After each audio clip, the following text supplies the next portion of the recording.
Have you ever looked at the character and thought, how did someone even come up with this? And today I'd like to show you how I design my characters step by step from some messy, rough ideas to final result. Hey, let's go!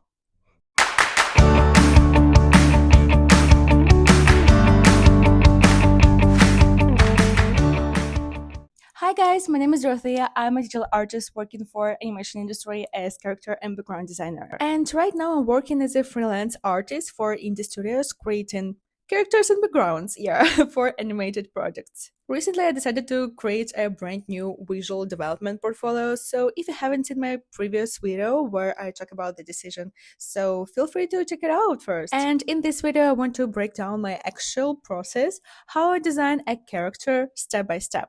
Right now, I'm working on animation series where I design all the characters. So this process has basically become my daily routine, and honestly, I feel really lucky because I'm the only artist working on these characters, which means I don't have to constantly adapt to someone else's style. And I've already designed around 22 characters, including both main and side characters. So I've had a lot of practice with this. And today I will show you my process using a character I'm currently creating for my portfolio. The first important thing is the style. Since this is a personal project and I can choose whatever style I want, which is honestly the best part.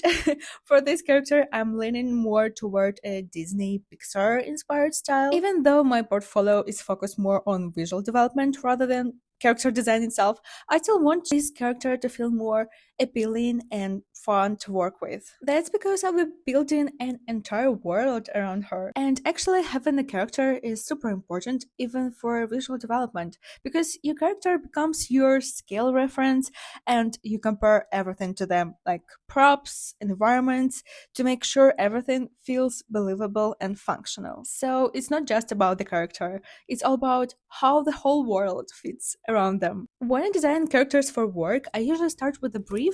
It can be a script, a short description, or just some notes about the personality or appearance. And sometimes there is almost no visual direction at all, just a story.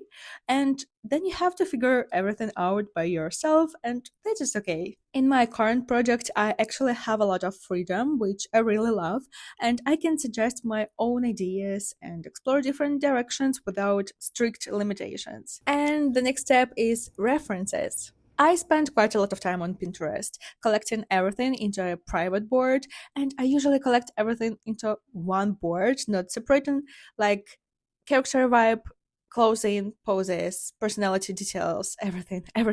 Especially poses. Honestly, posing is not my strongest skill.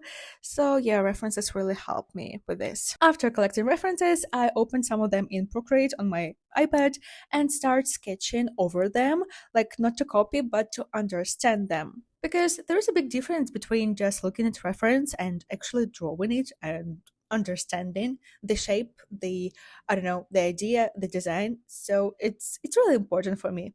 And also, that's like a little trick for your brain. Like you're already drawing, but you're not solving any problems. Then I move into what I call the Frankenstein stage. Then I take different elements I like, maybe a sweater from one reference, hairstyle from other, maybe some shapes and designs from somewhere else. I don't know. And then I combine them into a collage. And it's literally like building a character out of pieces. After that, I start sketching my character based on that collage. I lower the opacity of the drawing, draw on top of it, then lower it again, draw again, and I repeated this process many times, and it's like slowly sculpting this design until it finally feels right. And this is the reason I don't actually like showing everyone my process because it's not so beautiful. Line art stage. Once I'm happy with a sketch, I move to the bigger canvas and start working on perfect line art. I love this custom brush that I created for myself. It gives me really clean, smooth, and controlled lines. And this is really my favorite part of the process because it's really relaxing.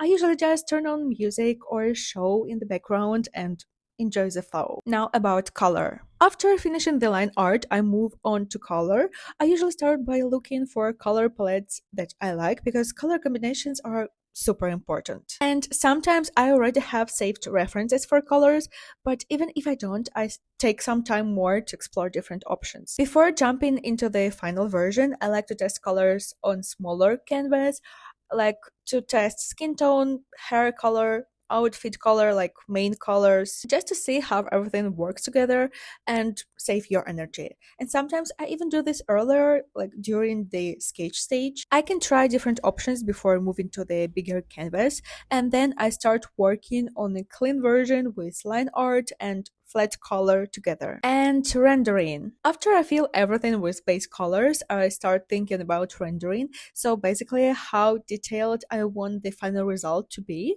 And pretty often it's very simple, just few shadows with sharp edges. That's it. But sometimes I go a bit more detailed, adding gradients, adding more depth. It really depends on the purpose of the artwork. Usually I focus on the most important shadows and I don't always use a soft brush. I often prefer a hard brush with sharp edges, and I emphasize, like classically, shadows on the face, under the neck, maybe cast shadows from clothing, just enough to give the character volume. And of course, I have to say about the eyes. I always spend a lot of time on them, and I like adding gradients, making some parts darker, some lighter, maybe different colors even, but the most important thing for me is highlight. I really feel that the moment you add that sparkle, it feels like the character suddenly comes alive. Don't even say if you're not agree with me. After that, I move into final details. At this stage, I decide what I actually want to push further. For example, I was really hesitating a lot here because if it was strictly for the 2D production, I wouldn't really need any textures here, and if it was for 3D, the approach to textures would be completely different. But since this is just for me and for my visual exploration, I allowed myself to experiment and added a bit of snake or mermaid style texture to her skin. Just a hint. And also, just for fun, I added a print on her sweater. It says Fates Atelier. It's a small reference to the Greek mythology, to the three fates who weave the threads of life. So in my head, it was like, yeah, they opened a little atelier in the modern world. Yes, that's genius.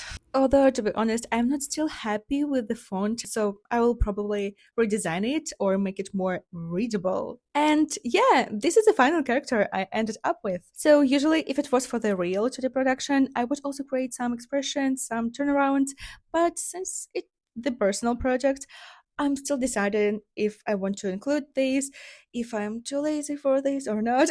And I actually, it would be great addition to my portfolio to present this character also. So yeah, that's a great idea. Please let me know what you think about this character, and also tell me in the comments, would you like to see more videos like that, like more process, more behind the scenes, or even how I plan my workflow as an artist. So I'd love to hear your thoughts, your ideas, and chat with you. So thank you so much for watching this video, for supporting me, and I will see you in the next video. Bye!